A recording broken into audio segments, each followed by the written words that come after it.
ba yan? Doon na talaga ang daan ng ibon. Oh, doon pa sumabay sa ano. Para lock lang. Mangyayari yan. Nakadala pa inyo. Oo, dadala pa yata. Para nabilo ka tayo pa ng liparan.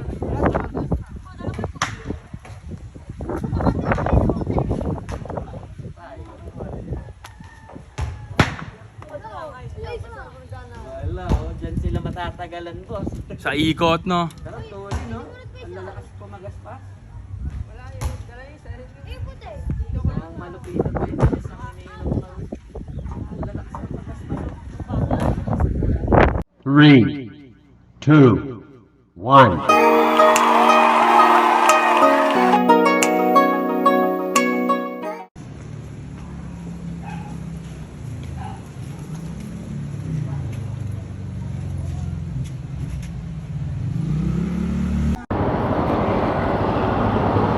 Yun! What's up sa inyo mga kabiyahe? Ito nga pala ang Kabiyahe Nyo TV! Good morning! Good morning! Good morning! Good morning! Good morning! Dahil alas 6:16 ng umaga na mga lodi, araw ng Martes. Good morning! Good morning! Good morning! Sana nagkakape na kayo dyan, no? Kasi ako hindi pa nakapagkape mga kapatid. Kaya kung sakaling mapapadaan ang new lingkod sa inyong mga kabahayan, sana mabigyan naman tayo ng kaunting kape lang. Kape man lang. So ngayon ang ating misyon ay kakaiba dahil pangatlong training na natin sa pagpapalipad ng ating mga pang racing na kalapate. Yan, Adobo Kid Racing Pigeon. Tama ba? Adobo Kid Racing Pigeon. Yan, syempre nakakuha tayo ng rocket na sideline. So pangatlong beses na to. Pangatlong beses na to. Yung iba natin hindi natin na-videoan dahil hindi naman masyadong mahalaga, no? Pero ngayon naisip natin na why not coconut na i-vlog natin dahil nga wala naman tayong masyadong ginagawa. Wala naman tayong masyadong ginagawa. Syempre, yan, gumagawa lang tayo ng mga malang kwenta natin video. Yes, ganun lang kasimple ang buhay ng isang buhay MC Taxi. Minsan pasahero, minsan naman ay kalapate. Ang kalapatids shoutout kay Boss Reggie. Yan, minsan nang dumalaw sa loop ng kuya ko yan, si Reggie Cruz. Shoutout sa'yo, idol Kalapatids. Halita Kalapatids. Yan, syempre nakapalo tayo dyan. Syempre like, share, subscribe din sa kanya. And like, share, subscribe din sa ating Kabiyahe TV na nagsasabing matulog na maaga para magising na maaga, o kaya naman magpalipad ng kalapatids. Yan. Yon, good morning sa inyo mga kabiyahe. So wala tayong biyahe ngayon mga brother kasi meron tayong mga sideline or lagare na ginagawa or ginagampanan, no? And ginagampanan natin for the extra income. Syempre lahat ng to ay bayad, di ba? Lahat ng ating ginagawa may kaukulang kabayaran, di ba? Syempre hindi naman tayo isang matinding politiko, di ba? O mayaman na namumudmod ng kayamanan nila. So tayo ay isang hamak na MC Taxi Rider. Syempre joyride lang sa kalamat. Napaka-successful ng ating 2023 update, no? Sa mga joyride dyan, sa mga nakasama natin mga bikers and mga riders. Syempre may super up taxi na sila. may super taxi na silang ni-launch. Yan, mabuhay po kayo lahat. Syempre, joyride lang ang sangalam and book na mga kasundo. Susunduin ka namin hanggang saan mo gugustuhin. At kahit anong oras, anywhere and anytime, pwede kang mag-book sa Joyride Super App. Yan, syempre. Pero ngayon, lagari muna tayo, di ba? Dapat flexible tayo, no? Hindi lang puro pasahero. Syempre, meron ding pasaherong pang hipapawid, di ba? Hindi lang pang land. So, meron ding himpapawid o skies, di ba? Skies. Piloto din tayo sa baba and piloto din sa taas. Sana magkapiloto din sa gitna. Syempre yan. Gago! Sa inyo mga kabiyahe CB, sana lagi kayong safe dahil nga lagi tayong mag-iingat. Pray before you start your engine and pray after your biyahe. Ito ang ating pangatlong bitaw dito sa may south 2 kasi nakadalawang ano na ako dito sa Carmona and papuntang Pami. Boundary ng boundary ng Cardona at Binangonan, Pabaras. Yan, ngayon is Hala-Hala man. Diyan tayo pupunta sa Hala-Hala. Kaya medyo maaga tayo at medyo napuyat din tayo kasi meron pa tayo sa sideline ba? Hindi lang tayo para tayong OFW din sa ibang bansa, no? Mga many job na pwede natin pasukan talaga namang papasukin natin dahil etong isang nilarakita natin medyo maselan, no? Kumpara sa pangkaraniwan natin ginagawa dahil nagki-caretaker tayo dito sa may Mandaluyong Loob. Yan mga kapatid, talaga naman nasaksihan natin kung ano yung hirap, di ba? Ayun nga, kung ano yung hirap, kung ano yung meron na sinasabi nilang Mandaluyong Loob.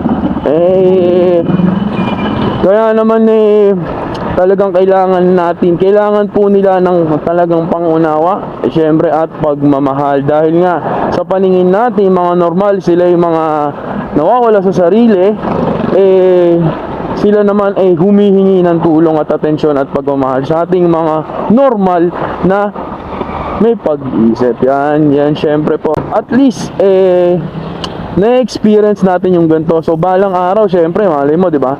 Yung mga magulang natin, nanay ko, dumating din sa punto na kailangan na din talaga nating alagaan, no? Na parang isang baby din, no? Parang baby o isang pinanganak na sanggol, di ba? Yun naman lahat nagsisimula sa pagkabata magtatapos din sa parang bata. Yun. Saka naunawaan natin kung ano ba talaga ang kailangan nila, tulad nila, di ba? So, ang unawa at pagmamahal at ang ating malasakit sa kanila. So, yun, talaga namang papasukin natin syempre kahit ano pa yan, kahit anong klase pa yan trabaho o anumang racket yan, para din sa pamilya natin yan. Syempre,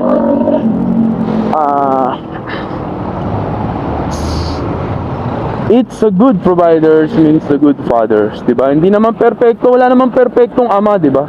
Wala namang perfectong tatay, walang perfectong nanay, pero yung good provider is the best father, diba? Best parent. The good provider is the best parent, mother and father. Ganun yun mga kabiyahe. Kaya yung mga senior natin talaga namang mahalin natin, diba? Ganun yun kasi malang araw, malay mo, hindi na tayo maalala o hindi na tayo maalagaan tulad nung ginagawa nila dati, di ba? Kaya doon natin naranasan natin kung ano yung ginagawa sa atin nung bata tayo, di ba? Pinatan natin ng pampers, sinalagaan natin talagang kung iniisip ko nga noon kagabi na kung sana dumating sa punto na ganun din ang magawa ko sa aking magulang, di ba? Sana yung anak ko ganun din ang gawin sa akin. Yan. Medyo syempre namimiss natin ang ating magulang na ating magulang sa pag-aalaga natin sa kanila. Yan, syempre, mahalin natin ang magulang natin hanggang nandiyan pa. Kasi lahat tayo ay mapupunta din sa wala o mapupunta sa abo. So, habang nandiyan pa, enjoy the moment, di ba? Maging masaya. Ayun lang naman ang mahalaga, maging masaya. Yan!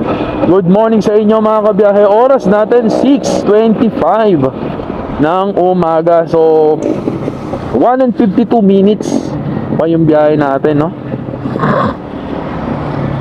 Ang goal natin ngayon ay makapagpalipad ng Kalapate sa Hala-Hala, Rizal. Yan, kasi puro south ata ang derbihan. Sana lumusot ang double loop, di ba? Sana lumusot at maging maganda ang kakalabasan, dahil nga mas mahal pa sa manok ang nagkakalapate, mga kalapatids, no? Mga kalapate lovers, mga pigeon lovers dyan, mga racing, alam nila yon na sobrang mahal, di ba? Sobrang magastos, dedication, di ba? Dahil yan, lumilipad yan, di ba? Madaling mawala, di ba? Madaling mamatay, madaling mawala, madaling malambat, or whatever, mahuli na iba. Pero ang manok talagang nahihimas mo yan, naalagaan mo. Pero nakikita mo lumalaban. Pero ang kalapate, iintay mo lang, no? Trust, di ba? Trust lang. Kumbaga parang nagpakawala ka ng 100,000, aantayin mo na lang bumalik. Ganon ang dating ng isang nagkakalapate. Kaya salute sa mga talagang kalapati lovers, pinaglalaanan nila ng panahon, di ba? Pera, hindi biro ang gumawa ng mga loop, ang magpasahod, bumili ng pagkain, vitamins, and so on and so forth. Talaga namang magastos, di ba? At mahirap. Pero kung talagang hilig mo, walang makakaawat sa'yo ni anumang lambat o anumang bundok, anumang bagyo. Pag talagang tinrain mo ng maayos ang yung kalapate, talaga namang babalik at babalik sa may-ari, di ba?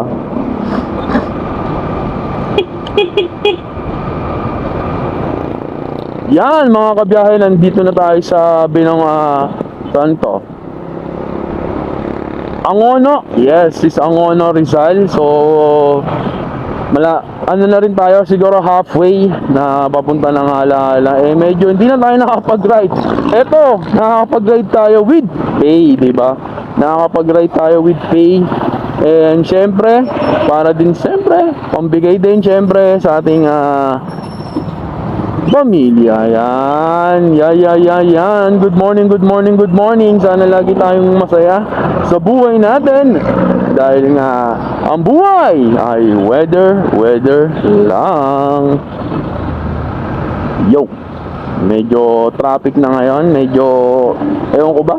Maaga na ako umalis, pero ganito pa rin pala talaga. So, kailangan talaga gabi or wala pang liwanag, aalis ka na. Para hindi ka mainitan o hindi mainit ang yung biyahe. At sana hindi umulan dahil wala tayong kapote. Diba, iniwanan natin yung mga gamit natin sa pang-ulan. Wala tayong tinira. Wala tayong nadala nung iski isa, no? Kaya, yun lang. Yan. Bawal kasing dun sa pinagbabantayan natin. Siyempre, prohibited yun. Bawal talagang mag-video dun. So, experience na lang, syempre, kwento lang din natin kung ano yung mga meron, ano yung naranasan natin doon. Syempre, naman talaga kaso, syempre, hindi tayo pwede mag-video dahil makakasuhan ka. Pag ikaw matigas ang mukha mo, ikaw basta-basta na lang nag-video doon dahil nga prohibited ang photography at videography doon. So, isang iba datingan pag nandun ka talaga sa loob, para kang may ibang dimension or ibang mundo. Kumbaga na kala mo malawak na ang Maynila, pero pag tumungtong ka sa loob na yon, talaga namang lalong napakalalim.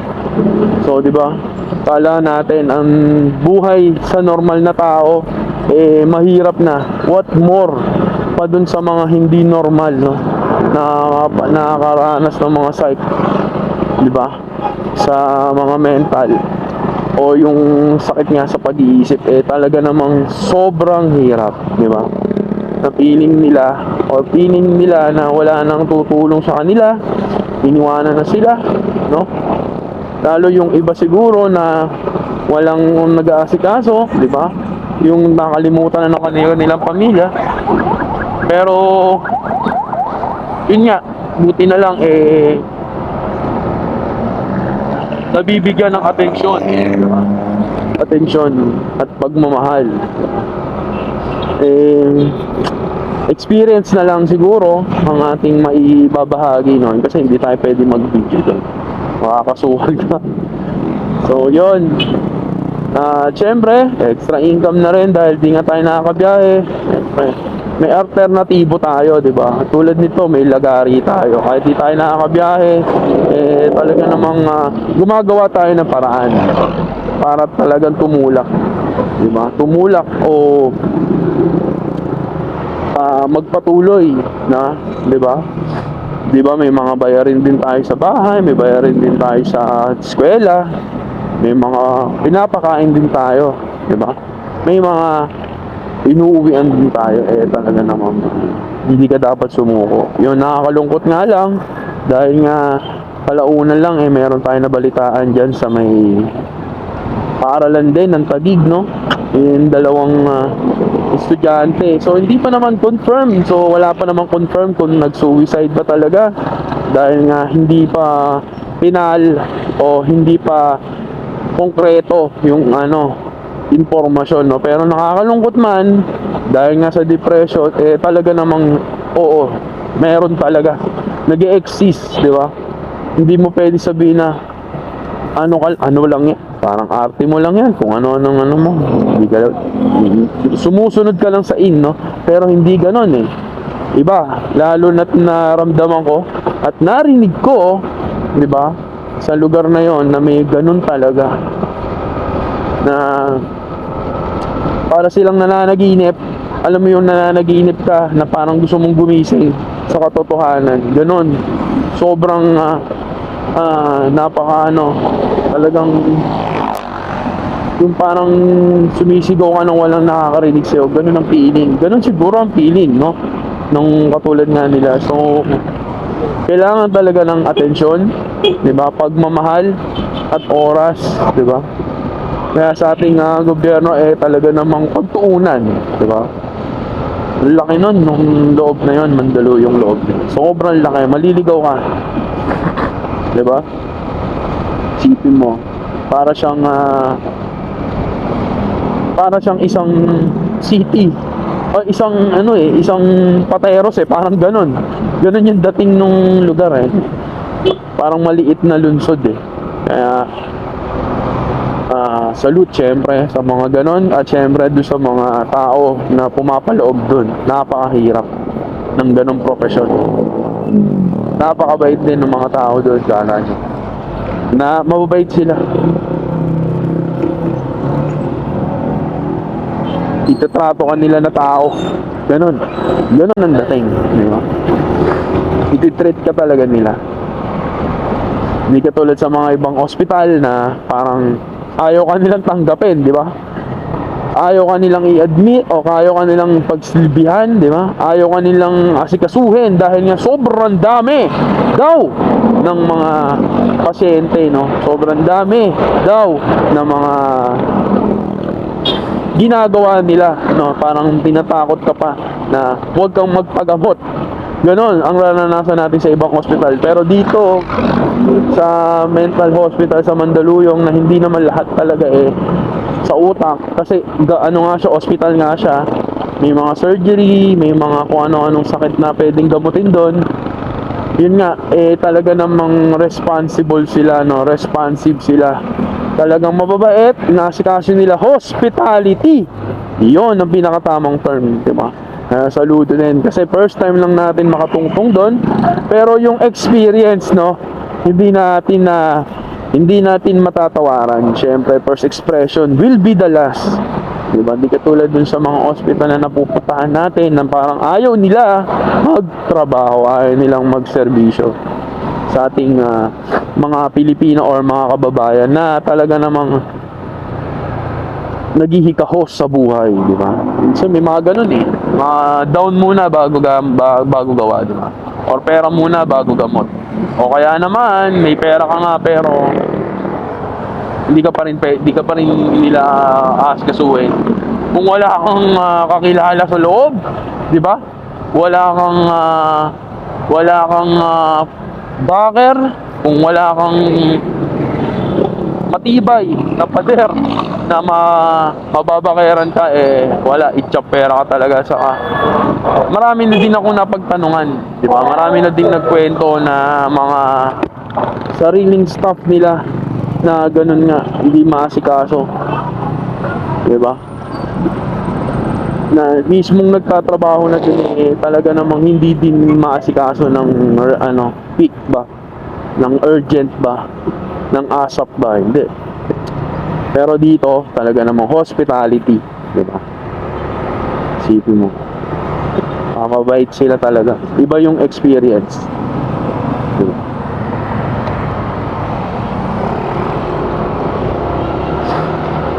Kaya dyan, talaga namang salute sa inyo mga sir, mga ma'am. Talaga namang pagpatuloy natin, no, yung ganong klaseng serbisyo dahil mabuhay kayo lahat. Yon! So good morning ulit sa inyo mga kabiyahe. Ating pangatlong lipad sa ating training bilang isang dispatcher ng mga kalapatids. Kalapate, no, kabiyahe, kalapating biyahe, yan, no. Tama. It's tong dalawang carrier na to, training cage na to, is nagkakalaman ng 25 na malulupit, di ba? Winner line yan, winner line. Ewan ko lang kung magkano ang nanay-tatay niyan.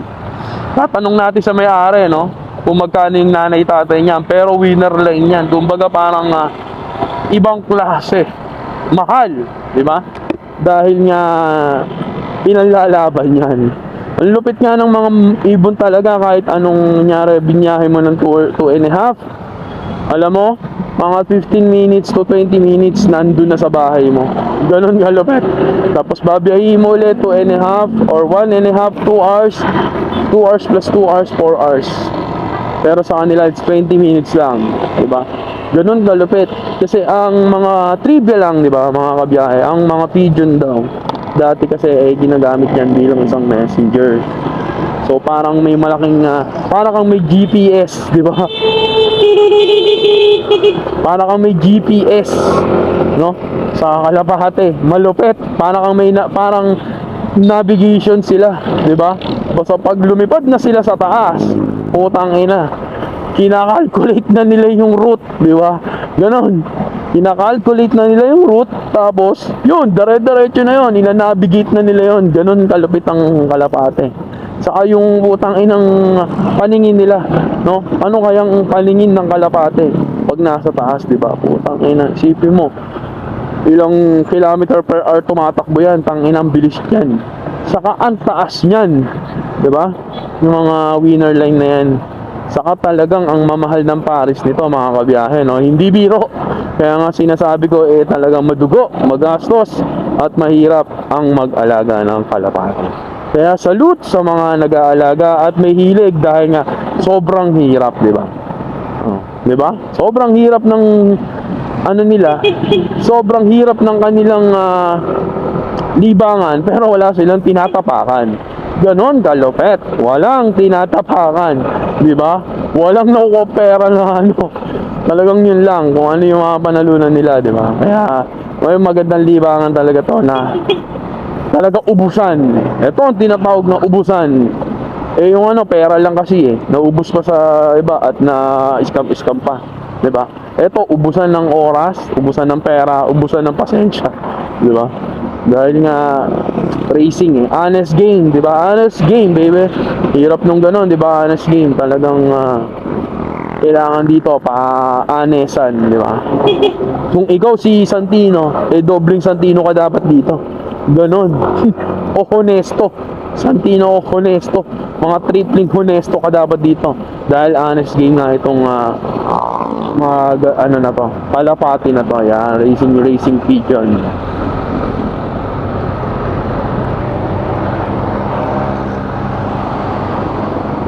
Gas muna tayo mga kalapatids.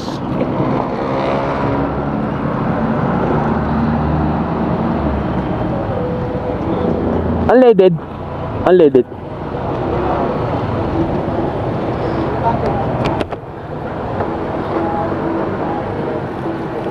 Okay, puta. 250.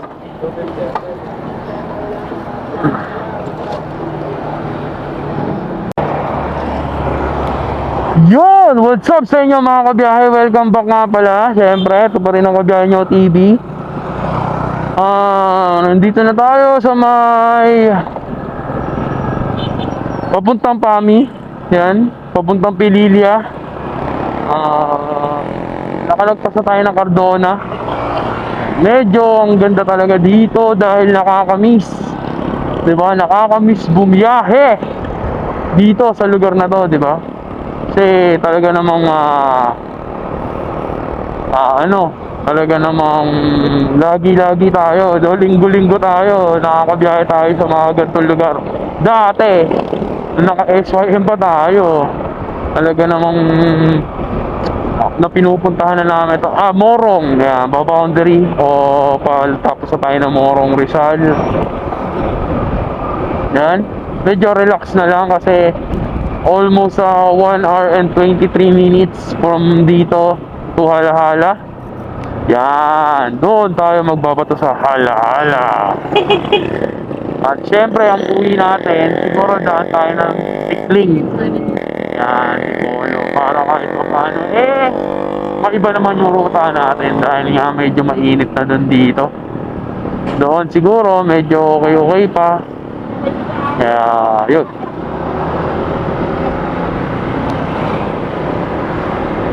Yon! Uy, putang ina. 60, 61. Medyo mahal pa rin, no? Bagong sea oil. Improve. Diba? Yon! Good morning sa inyo! Oras natin, 7:07. 7:07 ng umaga. Yan, siguro naman, tapos na kayo magkape niyan. So, simula na ang trabaho. Diba? Ang biyahe ng ating mga kapwa MC Taxi. Mga jeep, mga taxi, di ba? Mga Apex, mga van, mga kung ano-anong terminal nagsisimula na ngayong oras, di ba? Kahit yung mga tindahan natin talaga namang nagbubukas na ng mga gantong oras. O kaya naman medyo maaga-aga sa mga may mga malapit sa tindahan, malapit sa school. Yan, medyo maaga-aga yan dahil nga may pasok ngayon. And happy Tuesday sa inyong lahat mga kabiyahe, no? Sana nasa mabuti tayong kalagayan. Sana nasa maayos tayong pamumuhay, di ba? Sana no, gumulong na ang gulong ng palad tayo maiangat na sa kasaglakan. Tama ba doon? Kaputikan, no? Tayo maiangat na sa kaputikan na parang itlog na maalat. Na talaga namang pambenta na. Ganon ang datingan. Sana tayo umangat na sa putik na parang itlog na maalat.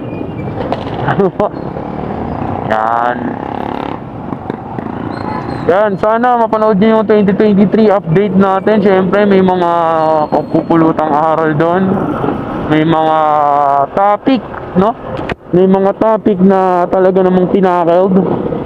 Yung mga nag-announce sila, wala yata 2023 ngayon. So soon, 2024. Siguro by January, February onwards siguro. Ayun ang pagkakaalam ko kasi kasali ako sa group. So parang na-announce nila doon, wala nang yatang magaganap na update ngayon. See you daw sa 2024 update yan. So mga nakapag-update na, mabuhay tayo lahat dahil nga tuloy na ulit ang biyahe. Excuse me. Tuloy na agad ang biyahe natin. Back to normal na tayo, di ba? Updated na. Rehistro, lisensya, di ba? Insurance. Yan, baka ako na na tayo, nalilibong na tayo, no? Wala na tayong mga insurance ng motor. Talaga namang unahin na natin ang mag-renew, di ba? insurance. Hopefully, sana nga, ilunsad na. Dati, alam ko, pag magiging 3 years na tayong sakyan, ang pagkakaalam ko para hindi na masyadong mahirapan yung mga tao na taon-taon. So, ganun din naman na yung insurance ang dapat taon-taon, yearly, no? Kasi madali na naman kumuha ng insurance. At least, maraming magpaparehistro niyan pag ganyan. Sana, no? Sana naman, pumatok sa puso ng LTO, di ba? Na ganun nga, sana matupad yun o malunsad. Talaga namang maraming gaganahan, di ba? Maraming gaganahan magparehistro. Dahil nga, kung 3 years na, hindi na sila taon-taon na magpabalik-balik, di ba? Isang gastusan na lang. And then, yung insurance maraming pwedeng pagkuhanan ng insurance. So, Cebuana, Palawan, so marami. So on so forth, may mga emission na hindi ka na kailangan pumila. Siyempre, convenient pa rin ang gusto ng ating mga kababayan, no? So, yun naman talaga ang mission natin, hindi pahirapan ng tao, no? Kung hindi,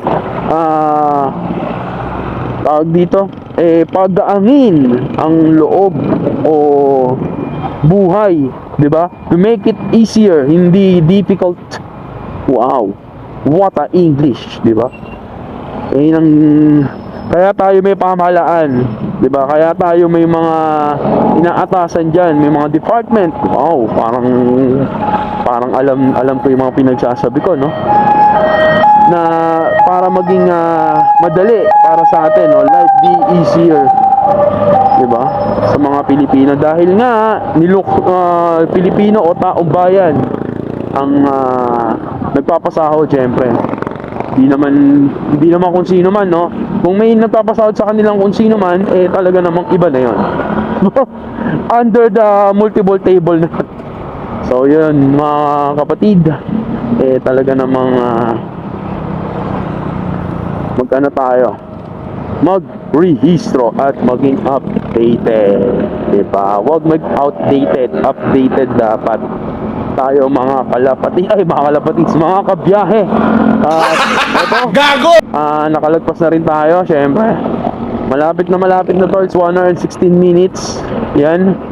Na dito yung mga talagang bakbakan ng biyahe. Nakakabiyahe na ulit tayo, syempre yan, nakakamiss. Diba? Sana makabiyahe ulit, diba? Makabiyahe ulit dahil nga at least meron na tayong record, meron na tayong pag-i-stayan ng mga memories o mga biyahe natin. Hindi katulad dati, cellphone lang, nakalagay dito yung cellphone, no? Nakalagay dito sa akin, sa dibdib ko yun. Putang inang yan.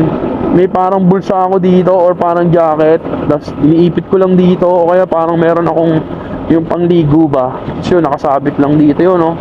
So, yun yung gagawang video. Pero ngayon, at least, meron na tayong camera, di ba? At sana, yun nga, biyahe tayo ulit dahil nga, may mga free time naman tayo, kaya nga tayo nag-joyride. Dahil sa joyride, meron kang choice, di ba? You have a choice. May choice, you're your own. Pero laging tandaan, safety lang palagi, di ba? Safety lang po lagi tayo. Isipin natin na may babalikan tayo. Huwag natin isipin na meron tayong insurance, di ba? Isipin natin na wala tayong insurance para tayo mag-triple ingat o doble ingat sa mga kaganapan. So yan. Tapos syempre, andito na rin naman tayo. Pag-usapan natin ang bus lane. Yan, maraming nabibidyohan na talagang lumalabag, no? Talagang dumampi ka lang, iilaw yan, nagbabibrate yan sa mga mata ng mga MMDA natin, di ba? Ganun kalupit. So, mga nasa 3 kilometers ka pa lang, pag dumampi ang gulong mo sa yellow lane, talaga namang iilaw ka. Ganun, parang meron silang ng mga Android ba? May mga radar sila ng mga Android na pag dumampi ang gulong mo kahit sa isang linya ng ng bus lane na yan, talaga namang iilaw yan. Ngayon, hindi ka makakatakas. Bakit? habang dumaparating ka, umiilaw ka na. Ganon. Nakalagay na doon, target sight. Ganon, no? Target sight. Putang ina ka. Gas lane ka pa, target sight. Tang ina mo, ganon kalupit ang MMDA ngayon. Diba? Magkano pa yun nun? First offense, mga kapatid, 5,000. Tang ina, 5 araw o hindi lang 5 araw mo. Ano yan? Wow, ang sarap ng gantong ano. Saka, pansin ko lang hindi kailangan ng mga helmet dito. Kanina pa ako bumabiyahe, no, walang mga helmet. Ito pa nga, counterflow eh. Ayan, no, tingnan mo pa. Diba? Ibig sabihin, talaga namang pine-prevent nila. Yun, yung pala yung isa ko din natutunan pag sa mga probinsya o mga bandang Rizal. Pine-prevent nila yung kriminalidad. So, pag wala ka nga namang helmet, talaga namang makikita ang yung pagmumuka. Sa dami ba naman ng CCTV dito, di ba? Hanap tayo ng isang CCTV. Wala, miski isa. So, yun. May nagsabi lang sa akin na hindi kailangan ng helmet, no, yung mga taga dito, para at least ma-recognize sila kung sino yung mga dayo o hindi gumawa ng kriminalidad, talaga naman mahuhuli agad sa mabilis na aksyon. Yan. Yun, di ba? So balik tayo doon sa bus lane nga. Mayroong malupit na radar yan.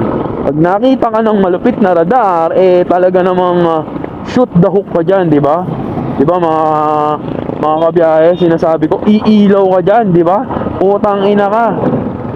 Dumampi pa lang ang ano mo, point, tangina, dampi doon, makikita doon. Pag parating ka pa lang, 3 kilometers, iilaw ka na sa kanilang radar na parang Android. Pang Android na mga ano, yung sa Dragon Ball ba? Kala Vegeta. Ayun, iilaw yon. Mag-radar ngayon yon. Utang ina, ilang minutes kang lumapag sa yellow la bus lane, talaga namang makikita nila doon, di ba? Ganon kalupit ang MMD ngayon. Kaya kapatid, kung ako sa'yo, huwag ka nang sumubok. Pag sumubok ka, galingan mo na lang. Diba? Galingan mo na lang. Isipin mo na lang, nasa GTA ka. Diba? Pag hinabol ka, puta, iwasan mo. Isipin mo na lang, nasa GTA kang hayop ka. Diba? Yung tipong uhulihin ka na, talaga namang iniiwasan mo ng malupit mong iwas. Hayop ka kasi. Diba? Dumaan ka sa bus lane, tapos pag uhulihin ka na, hindi mo napansin o nagpanik ka. Isa kang malaking hayop, di ba? Ganon ang tawag sa'yo, ano, kabiyahe. Kung ikaw man, talaga namang hindi ka tao kasi ang linaw, di ba?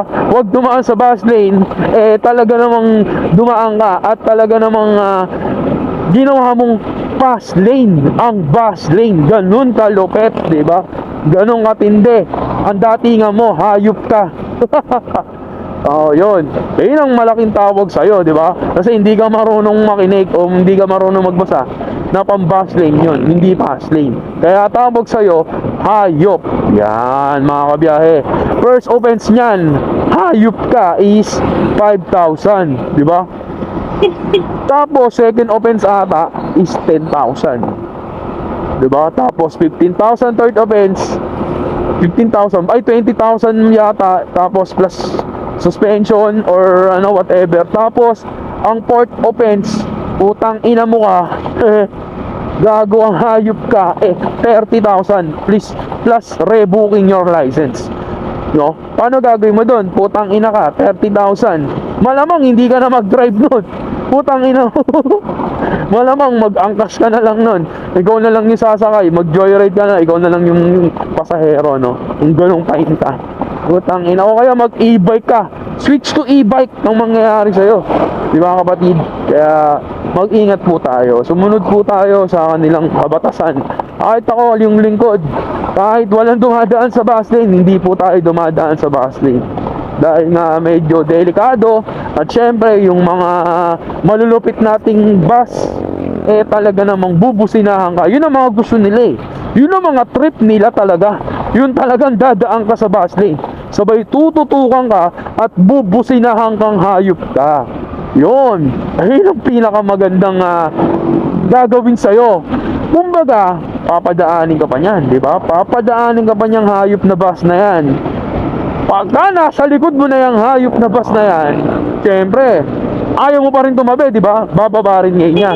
Bababarin ngayon niya yan. Pag binabad ngayon niya, putang ina ka. bubusinahan ka ng napakalakas niyan, tol. Na ultimo mabibitaw mo yung manibela sa sobrang lakas. Di ba? Ganon. Plus mura yon. Putang ina mo ka. Ganon, mga kapatid. Kaya gusto nila yon. Kaya kung gusto mo ng adventure, di ba? Adventure, adrenaline rush sa buhay mo. O kaya naman talagang challenge accepted ka. Ikaw si XXX Ben Diesel, o kaya si Paul Walker na talagang challenge lagi ang gusto mo racing, tamang-tama yung bus lane para sa'yo. Mga kapatid, babara mo yung bus lane. Simula, diba, saan ba maganda? Simula Baklaran o pagpasok pa lang nung galing kang MOA, yan, yung diretso na yan, gumilid ka na sa bus lane, sa may mga barrier hanggang dun sa may monumento. Putang ina ka, di ba? Babara mo yon, tapos yon, video ka, tang ina, nasa bus lane ako, mga chong. O di ba? Sila nga may sariling bus lane kasi probinsya to, di ba? Probinsya to, walang mga helmet, di ba? Yun ang sinasabi ko dito, naiiwasan yung kriminalidad, di ba? Naiiwasan yung kriminalidad, walang helmet, naka-counterflow sa gilid, yan. Malamang hindi nakarehistro yan, at malamang wala din mga lisensya. So yun nga, mga kapatid, kung talagang gusto mo ng adrenaline rush, di ba? Yung tipong nabubuhayan ka ng dugo pagka medyo intense, parang si mechanics, di ba? Titigil ang puso mo, mamamatay ka, kaya kailangan mo adventurous. Kailangan mo talagang tumitibok ng mabilis ang iyong puso, di ba? Ang iyong adrenaline, dahil ikaw ay mamamatay kang hayop ka. Yan, mag-bus lane ka. Simula Baklaran, yun, paglabas ng MOA, pabaklaran, o kaya sa may Ayala, simula Ayala, papuntang monumento. Yun, babara mo sa bus lane doon sa may mga barrier, di ba? Yun. Ayun ang gawin mo, di ba, kapatid? Talaga namang ayun ang gagawin mo doon.